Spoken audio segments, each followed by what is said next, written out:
Qancha pulingiz bo'lmasin, kun kelib ular bir o'yin qog'ozga aylanishi mumkin. Bilasizmi, keling, yer yuzida hammasi bo'lib qancha pul borligini bilib olamiz. M0. Sayyoramizda mavjud bo'lgan naqd pulning astronomik summasi shunday nomlanadi.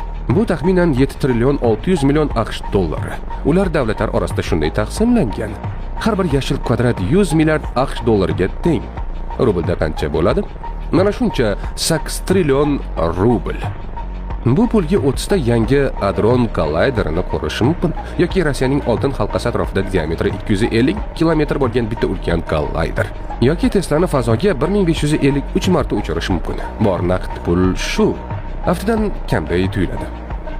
Ha, biroq men xavotirlanmayman. Zero rublning haqiqiy miqdori dunyodagi boshqa pullar kabi baribir ko'proq. Barcha naqd pullar, kartadagi va hisob raqamlaridagi pullarni qo'shsak, M1 raqami hosil bo'ladi. Bu 37 trillion AQSh dollari degani. Ammo yana pul bor. Ularni banklar birinchi talabda chiqarishni taqiqlaydi. Masalan, omonat pullar, hisob raqamlari, qo'ldagi obligatsiyalar, seyf va omborlardagi barcha pullarni qo'shsak, keng pullar deb ataladigan raqamni olamiz.